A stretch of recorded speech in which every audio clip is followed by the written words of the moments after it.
Olá, sejam bem-vindos ao Capital Natural. Hoje nós estamos dando continuidade ao programa da semana passada sobre o envelhecimento populacional no Brasil e os seus desafios. Daqui a 30 anos, o país terá quase um terço da população composta por idosos. Uma transformação que afeta diversas áreas, como saúde, educação, mercado de trabalho, transporte, planejamento urbano, só para citar algumas coisinhas. Nós vamos continuar o excelente papo com a professora Beltrina Corte, mestre em planejamento urbano e doutora em ciências da comunicação pela ECA USP e editora do Portal do Envelhecimento. E com o Jorge Félix, doutor em ciências sociais e mestre em economia política pela PUC São Paulo e professor convidado do mestrado em gerontologia da Universidade de São Paulo, criador do Centro de Estudos da Economia da Longevidade. O papo já estava bom semana passada, continuaremos o papo essa semana.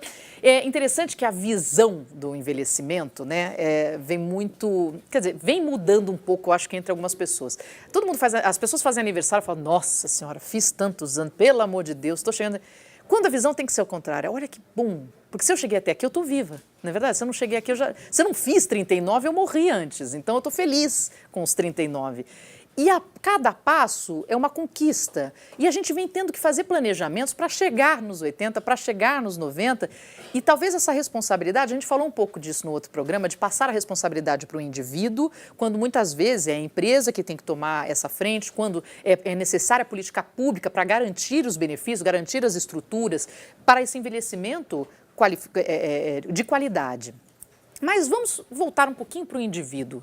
Há algumas gerações, a ideia de fazer uma previdência privada, de você se preparar sem dependência do poder público para a sua velhice de qualidade, não existia muito. Eu não lembro, meus pais não tinham nada disso, não viviam essa realidade.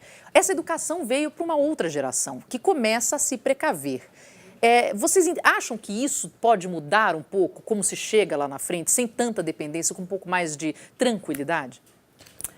Marina, hoje, sem o SUS, é impossível a velhice ser sustentável para a grande parte da população. Não sei se o Jorge concorda. Eu sou uma das pessoas que eu tinha um plano de saúde médio, mas que com a crise eu tive que rever essas minhas... Aí entra no planejamento, assim como você pensa no planejamento de uma nação, você entra no planejamento familiar.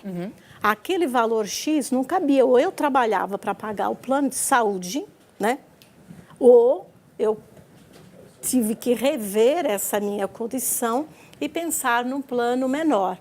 E não sei até quando. Quer dizer, uma certeza eu tenho. Eu vou ter que depender de um plano maior que seja o SUS. Essa eu acho que é a solução para... Uma grande parte da população, principalmente com doenças, não é, como o câncer, como Alzheimer. Quando você tem uma doença crônica, não tem saída. Sim. Né? Você tem que recorrer, né? Então, assim, uma das minhas... que está dentro do meu planejamento é, de repente, voltar para a minha terra, porque eu sei que, pelo menos lá, o plano funciona melhor do que aqui. Caso ninguém tenha percebido, ela é portuguesa, tá? Então ela só quer voltar para Portugal. Então, não sei assim, o que você ainda não voltou, que lá tem bacalhau, vinho do Porto, é muito mais saudável. Pois é uma delícia. Então, mas isso, imagina uma pessoa que não tenha, sabe, que dentro do seu planejamento não cabe nada, né? Nenhuma possibilidade de bancar, né, ou de uma poupança, ou de pensar num plano privado, quer dizer, é impossível. Mas então, eu digo assim, mais do que só essa coisa do planejamento financeiro. O planejamento financeiro, inclusive, é uma possibilidade. Quando você tem, quando não tem, não tem. Mas o planejar, realmente pensar no envelhecimento. Porque antigamente eu entendo que não se pensava tanto. Quer dizer, você pode repensar a carreira, você pode tentar replanejar o seu futuro de alguma forma, existir a preocupação de olhar para frente. Então, mas o planejamento financeiro é uma ponta importante no nosso envelhecimento. Mas esse planejamento financeiro não é tudo. Não. Quer dizer, não é somente pensar no lado financeiro que você vai ter uma velhice ok. Não. Você tem que pensar no projeto de vida. E o projeto de vida pode ser fazer uma gelatina, que eu sempre faço dou esse exemplo. Pode ser fazer uma gelatina ao chegar em casa, mas eu ter algo com que me preocupar amanhã, no dia em que me levanto. Entendi, sim. Então, isso garante uma saúde mental. Então, isso garante muitas coisas. E quando normalmente se fala em planejamento da velhice, só se fala desse planejamento ligado ao financeiro. Sim. E não ligado aos projetos de vida. Sim, sem dúvida. Então, acho... E aí tem outra coisa também que eu acho assim importante. Dentro das nossas condições, mesmo com o que o Jorge falou, mas hoje, né? Eu diria que quem está no mercado de trabalho, pessoas já acima, com 65, 70 anos, que está ligado ao projeto de vida. Pessoas que poderiam, olha, eu vou sair do meu trabalho, tal. Qual é a hora em que eu saio de cena e entro em outra cena? Ou que cenas são possíveis também da gente construir? Isso também tem que fazer parte do nosso dia a dia. E isso não faz, né? Então, eu acho que o planejamento, ele consiste em várias dimensões, né? E que, claro, o financeiro é um dos pilares fundamentais, mas ele não é tudo. Não, muito bem dito. Não, a questão, primeira questão de previdência, né? Do planejamento financeiro. Eu não acredito numa substituição. Né? Então, eu acho assim, o Estado, né, e não sou eu que acho, né, isso está na teoria econômica, né? Pega lá o livro do Keynes, vai estar lá. A poupança para a velhice é uma função do Estado. Tá? Então, e como tantos outros teóricos, aí, os pais da economia. Então, eu acredito que a pessoa possa ter condição de fazer vários tipos de poupança, não é? Que impregnou-se na sociedade que só existe previdência privada. Isso é uma mentira. Né? Então, as pessoas podem fazer vários outros tipos de fundos, vários outros tipos de poupança, enfim. E eu, pessoalmente, não considero nem o nome previdência para previdência privada. Né? Porque se você quebrar o pé e ficar de licença, a previdência privada não vai te pagar o que o INSS te paga. Exatamente. Então, há um ruído muito grande nessa comunicação da previdência privada para a sociedade brasileira. A outra questão é que ela não vem dando certo nos outros países. Ela não deu certo no Chile, ela não deu certo nos Estados Unidos, ela não vem dando certo. Não, pera, me explica isso. Então, por quê? Quando teve a crise de 2008, quem tinha um fundo de previdência que tinha investimentos, por exemplo, no Lehman Brothers, na GM, quebrou tudo e teve o efeito do boomerang parents. Né? Os pais que tiveram que sair de instituições de longa permanência, que eram instituições caras e muito confortáveis, e que no dia seguinte a previdência privada estava zerada e eles tiveram que voltar para a casa dos filhos. Isso teve uma ampla cobertura na imprensa. Né?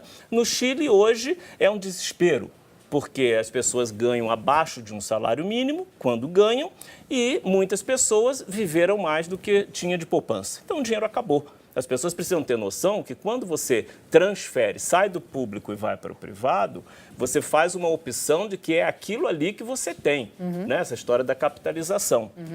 Então, se você viver mais e o seu dinheiro acabar, me desculpe, você viveu mais e o seu dinheiro acabou. Né? O que não ocorre no sistema público, no sistema de repartição. Mas não precisa ser um pelo outro, né? A gente pode fazer todas as frentes. A questão é aí que eu queria chegar. Aí quantos % da população tem condição, né, de ter uma dupla poupança? Mais de 50% da população brasileira não tem nenhuma poupança, nenhuma. Claro. Então, nós estamos falando de uma parcela muito pequena, muito reduzida da população que vai conseguir fazer duas coisas. Segura, Beltrina, se eu ganhar, ai, tadinha, ela vai ficar brava comigo. Segura, porque eu tenho que fazer um intervalo, é coisa muito rápida, a gente já volta. Fica aqui, eu já volto agora, já.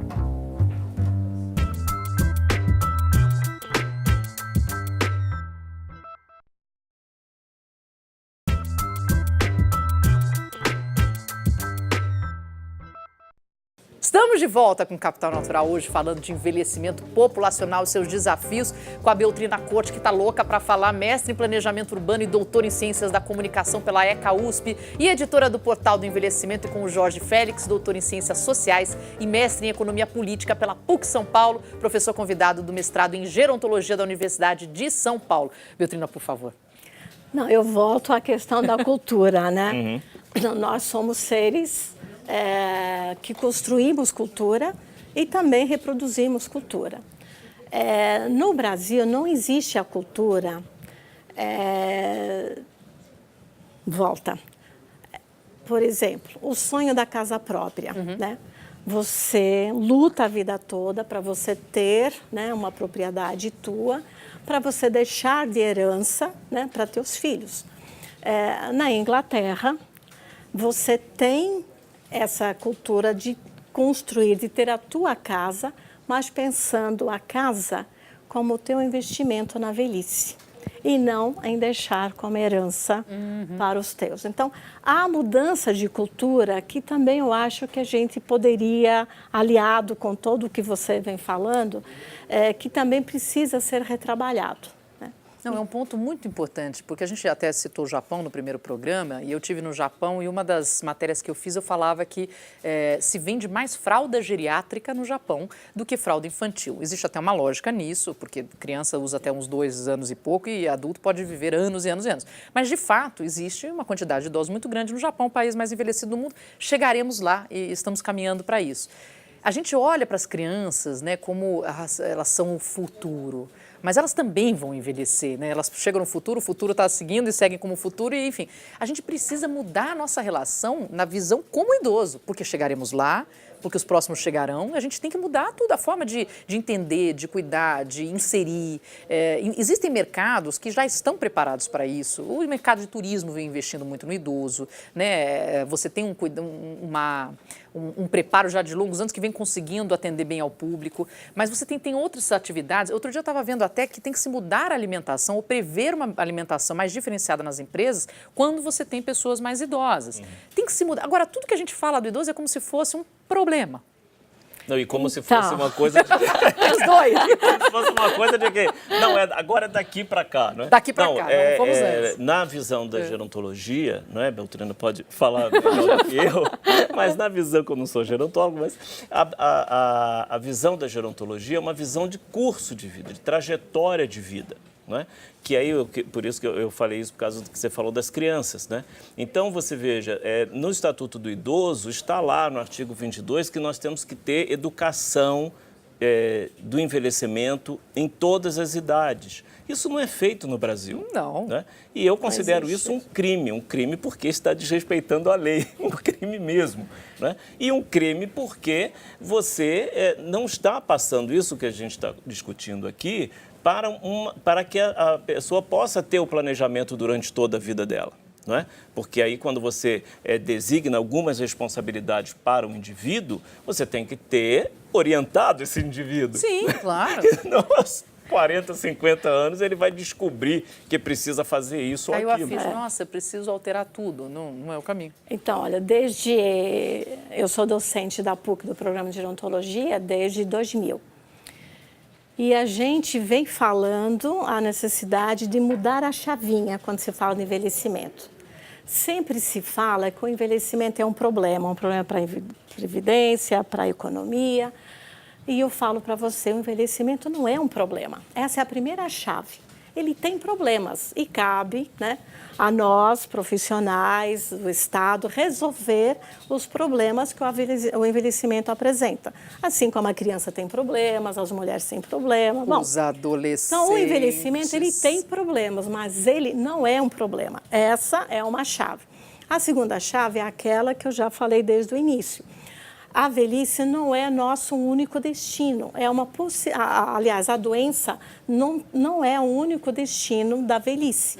É uma possibilidade, mas não é o único destino, né? Essas duas mudanças são fundamentais para que nós que envelhecemos, a gente tenha orgulho, né, de sermos velhos. O ano que vem eu completo 60 anos. Eu espero criar um blog dentro do site, do portal, quando eu sou velha com orgulho. Porque o que acontece? As pessoas, ao chegarem aos 60 anos, que no Brasil, né, cronologicamente, você passa para a categoria, né, de terceira idade. As pessoas não têm orgulho de serem os velhos. E eu acho que aí está uma grande chave a ser mudada. O dia que os velhos terem orgulho de suas velhices, haverá fiscalização, haverá reivindicação para que o estatuto seja de fato cumprido, né? Haverá uma exigência, né? As leis, que há várias leis em relação ao envelhecimento, só que elas não são cumpridas. Mas, para isso, nós precisamos ter orgulho da nossa velhice. Para começar a ter orgulho da velhice, tem que trocar aquela imagenzinha horrorosa. Bateu nos 60, você está curvado sobre uma bengala, que vai um despropósito. Sim. Você não está precisando de bengala nem ano que vem, entendeu? Mas eu não sei se eu posso vir a precisar de uma bengala. Mas não, para com isso. Eu vou ter uma com uma cobra bonita, linda. Não, gente, vale falar sobre isso, né? Quer dizer, acho que para a própria pessoa, ai meu Deus, cheguei aos 60, porque a imagem da pessoa de 60 anos, que é a tal da terceira idade, e até esses termos vale ser discutido, você tem aquela coisinha curvada, como se a pessoa tivesse uma limitação. Você pode ter essa limitação com 20. Tudo bem, é mais comum com a pessoa passada de idade. Tá bom, ok. Mas não é os 60, pode ser os 70, pode ser os 80. De novo, a gente lá atrás morreu aos 40. Os romanos não passaram de 40 anos se bobear. A gente hoje envelhece muito mais, vive muito mais. Essa imagenzinha não é muito depreciativa, não ajuda a dar essa visão de que o idoso é um problema?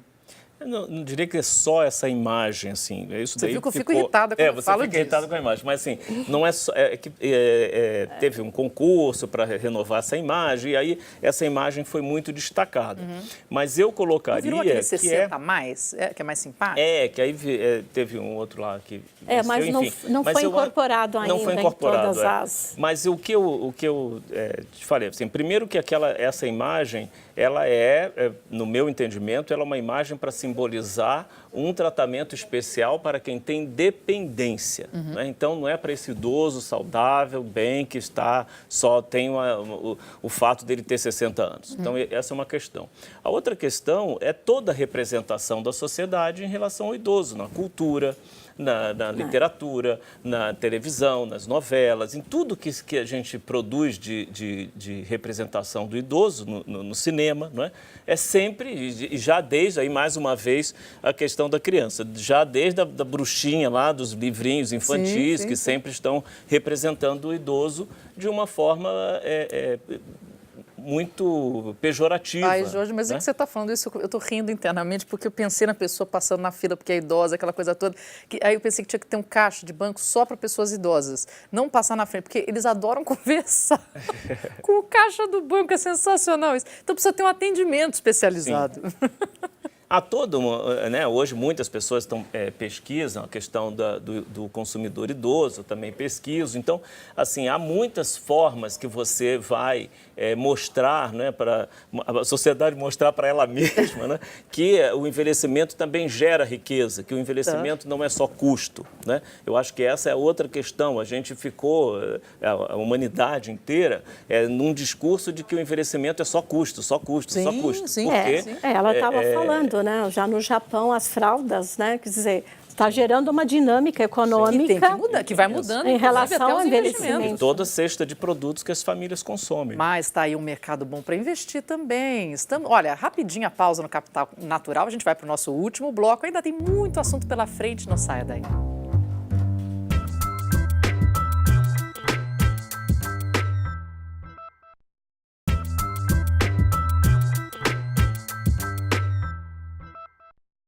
Estamos de volta com Capital Natural, hoje falando de envelhecimento populacional e os seus desafios. Bom, Beltrina, queria falar um pouquinho com você sobre o cuidado com os idosos, né?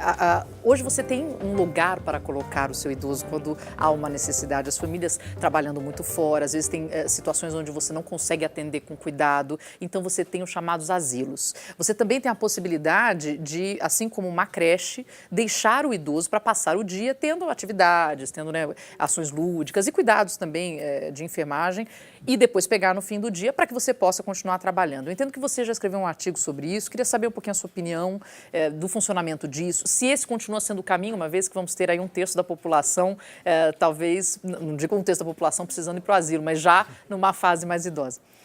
Então, tem duas questões que você coloca. Primeiro, hoje não se fala na nomenclatura, a gente tecnicamente se vem falando de instituições de longa permanência, né?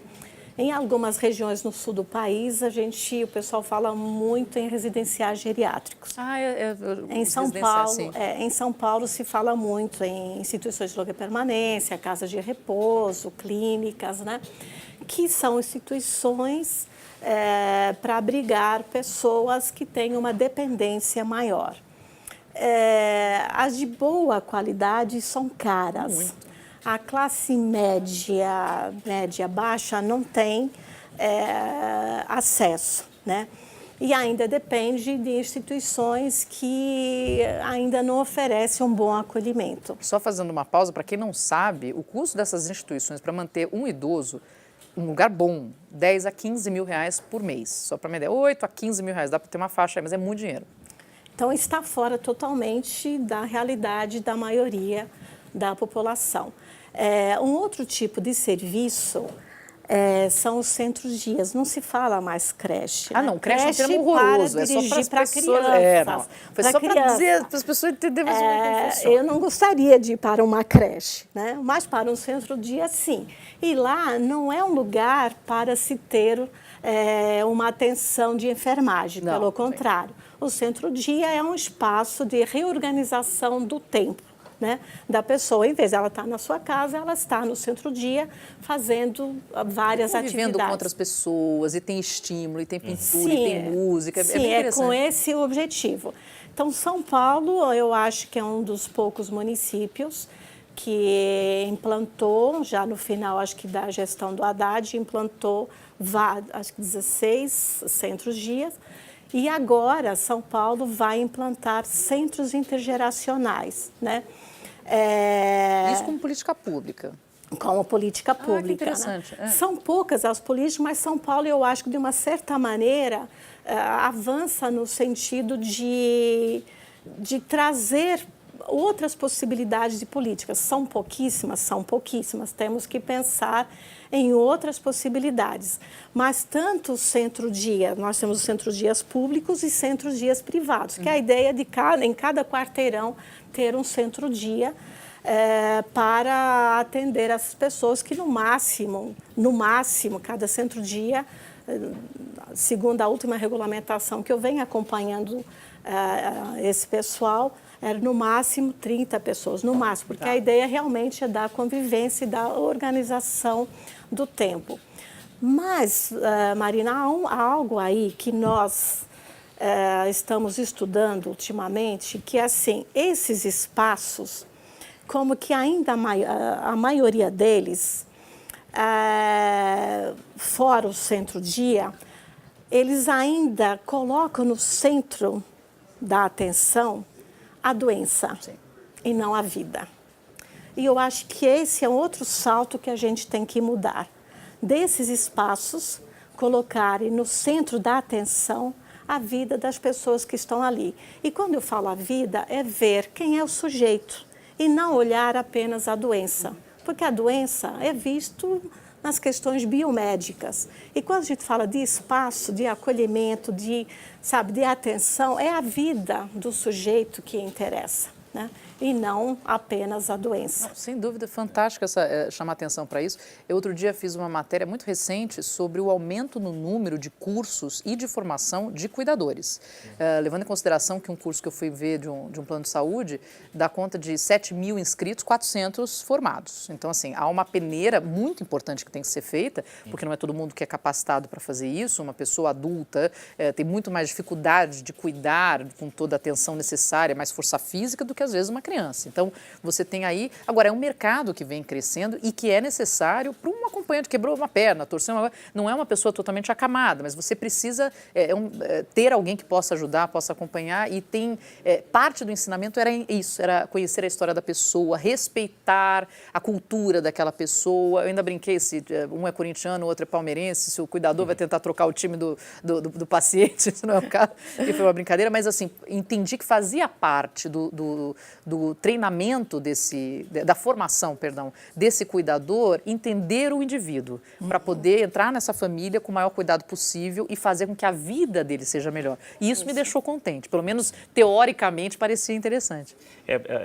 O que a gente pensar é que essa toda é uma situação muito complexa, né? por exemplo, essa questão que a Beltrina levantou, tem uma interferência muito grande do que você colocou, que é a questão do custo. Então, quando as famílias também vão procurar esses equipamentos, não é, Beltrina? Em geral, na hora que ela tem uma doença crônica. Então, pela situação, há uma deturpação do caráter daquele equipamento. Né? Que ele foi pensado para um centro de convivência, mas como a procura passa a ser de muitos idosos demenciados, então ele se altera e volta-se para a doença. Né? Então, isso é uma questão que a gente, e por isso que eu vejo e defendo, né? Nós ainda precisamos de muita pesquisa aqui no Brasil sobre isso. As pesquisas lá fora estão muito mais adiantadas. Então, nós estamos, assim, a reboque do que é feito lá fora. Dando o exemplo do Japão de novo, né, João? O Japão, não só o Japão, mas a Europa toda. E pesquisas qualitativas, pesquisas qualitativas, porque... pesquisas que são as pesquisas que demandam mais tempo do pesquisador, então precisam de ter financiamento. Não é? Lá na Europa, vocês têm o projeto Horizon 2020, que eles estão colocando bilhões de euros em pesquisas. Mas é que eles estão enxergando aquilo que está na cara. Sim, eles já estão e vão desenvolver produtos e serviços e vão vender para nós da América Latina. Em euro. Em euro. Isso vai ter um peso na nossa balança comercial tremendo no futuro, porque são milhões de equipamentos tecnológicos que estão sendo já utilizados nas instituições, nos centros-dia, para a questão lúdica também, não é só da questão de... Enfim, você tem uma imensa gama de produtos que já está sendo desenvolvida lá fora, que é fruto de pesquisas muito avançadas e que nós precisamos, essa é a corrida que eu estava falando, essa corrida populacional que os países estão enfrentando nesse século. O que assusta é isso, né? Porque há uma luta para... Parece que assim, falar que não existe não vai acontecer. Então, falar que não existe aquecimento global não vai ter aquecimento global. Meu querido, deixa eu te explicar. Tem aquecimento global. Você pode falar o que você quiser, que é uma invenção da China, como o Trump fala. Tem aquecimento global. Falar que, não, o envelhecimento é uma coisa de uma próxima geração, que eu já vou ter morrido e dane-se. Não, meu querido, está aqui, está na cara do gol, vai te afetar e vai estar aqui. Então, me assusta, para variar, que a gente não está correndo atrás como a gente deveria. E é o cruzamento, né, a interseção dessas duas mega tendências, né? A tendência climática, das transformações climáticas e do envelhecimento. Né? Agora mesmo você teve a questão dos furacões, né? Agora lá na costa dos Estados Unidos, na França. Com maior frequência. Não é? Ontem mesmo eu estava vendo numa TV internacional a senhora falando que já é a terceira vez que a casa dela é destruída, uma idosa, não é? Por um furacão. Então, o cruzamento dessas duas tendências ele é pouquíssimo estudado no Brasil, pouquíssimo. Isso é a palavra do IPEA, está lá nos estudos do IPEA. Eles dizem que é uma linha de pesquisa que nós estamos atrasadíssimos. Só para fazer uma última citação japonesa, mas é porque eu tive lá, tive essa facilidade. Eu fui num centro-dia, e era um centro-dia um pouco diferenciado, não era qualquer centro-dia, mas eu achei fantástico que eles tinham jogos, sabe que bateu no jacaré? Eles tinham para o pé e para a mão, porque eles descobriram que isso melhora, é um trabalho de fisioterapia para eles e tem uma coisa lúdica, porque eles competem entre eles. Então, eles vão lá e a amiga quer ganhar da outra amiga e ver quantos pontos... Eu perdi para uma senhora de 80 anos, só queria dizer que foi difícil isso. Eles têm banho de ofurô, então alguém vai e arruma o cabelo, e para a pessoa se sentir mais vaidosa. Tem o jogo de carteado e tudo, mas tem todo um incentivo real para que a pessoa faça de autoestima, que é muito importante. Não é só ficar ali e ocupar o tempo. Não é o cuidado de enfermagem só. Não é o cuidado de enfermagem. E, de novo, não é só assim, passou o tempo, cumpriu, assiste um pouquinho de televisão e tem um lanche. Né? Não é isso. Mas né? Você tem realmente estímulos gostosos. A pessoa quer voltar ali, ela não é deixada ali. Porque a parte psicológica afeta definitivamente. Você vê quando a pessoa deixa o trabalho e vai parando. Somos funcionais, né? A gente vai parando tudo, vai perdendo o interesse, vai se sentindo descartado. Não sei se você gostaria de sentir assim. Eu definitivamente não. Veja se você não está fazendo isso. A gente está fazendo isso com a sociedade. Vê que é um assunto que me pega. Só para encerrar o programa, gente. E aí? Tá tudo ruim? Dá para ter um pouquinho de esperança? Ou está começando a ter vislumbre de coisa boa? O que eu olho para frente? Não, eu acho assim, acho que tem esperança, Eu acho que como professor a gente não perde a esperança, né? Aliás, hoje é dia do professor, estamos gravando dia dos professores, parabéns para vocês, muito obrigada. Então a gente não pode perder a esperança. Eu estou envelhecendo, tem minhas filhas, que tem outras gerações também envelhecendo. E eu acho que a gente tem que aprender a pensar na 7ª geração, né? O que eu estou fazendo hoje que vai beneficiar essas gerações que vêm atrás. Infelizmente, isso não está na cabeça dos gestores, dos grandes formuladores, né? E eu acho que a gente precisa incorporar o envelhecimento e pensando nas gerações e deixar qual é o legado que eu estou deixando para as outras gerações. Eu acho que isso move a minha esperança de deixar o mundo melhor. Ah, uma idealista, adoro. Não, eu também assim, tenho uma visão bastante otimista, porque eu vejo que o tema está ganhando cada vez mais espaço, né? Isso aqui, a gente conversar aqui hoje, já é um sinal disso, né? Então, há 10, 20 anos, era um tema muito isolado, né? Hoje você tem, pela própria questão da economia da longevidade, você também motiva as pessoas, né? As pessoas estão se voltando mais para essa área, estudando mais o tema do envelhecimento, né?